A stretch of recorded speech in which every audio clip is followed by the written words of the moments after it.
Alright, well, you all know my name is Kevin, and my claim is that red light cameras cause a greater number of problems than they help to solve. And these problems can go on the shoulders of drivers and the cities that operate the cameras as well.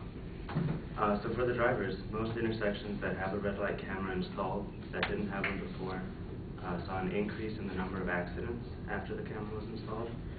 These accidents could be rear-end accidents, could be any type of accident, but the T-bone one was actually raised as well, which was the one that they were trying to stop.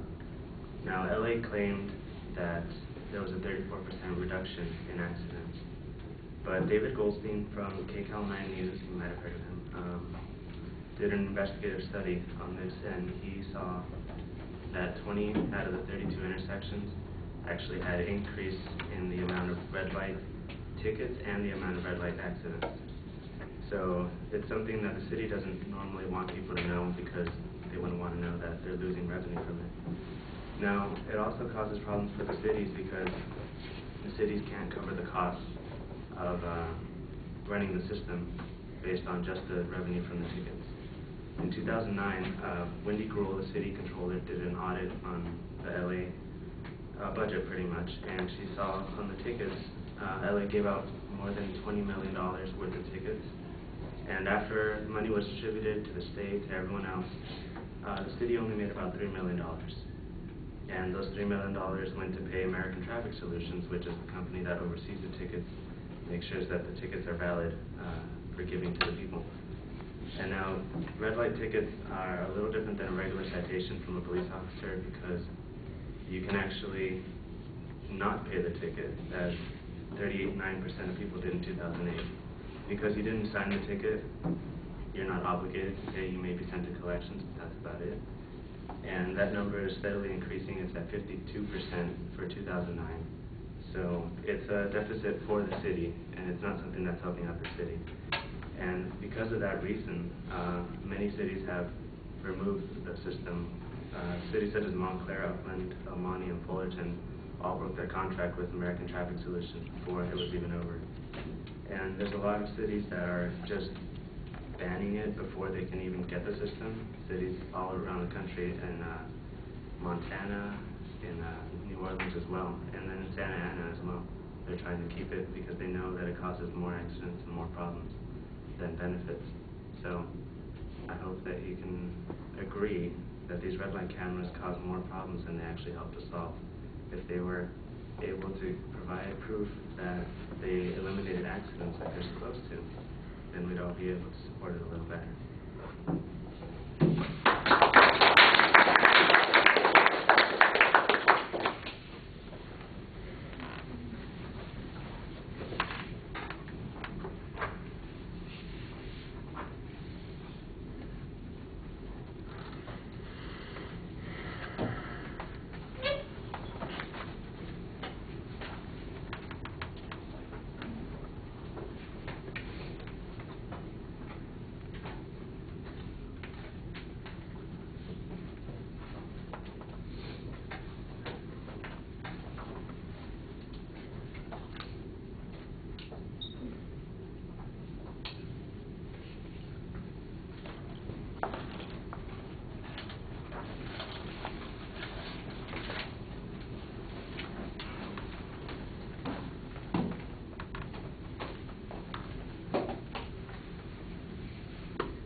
All right, Kevin. Well, the claim is very clearly stated. The phrasing's okay.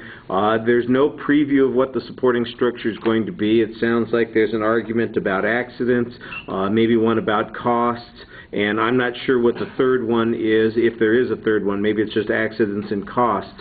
You need a stronger structure on those particular points. On the first point on accidents, you had the one study done by the KCAL reporter that talks about the accident rates, but that does sound like it's identified at a single intersection, so I'm not sure that that's enough to draw an inference from.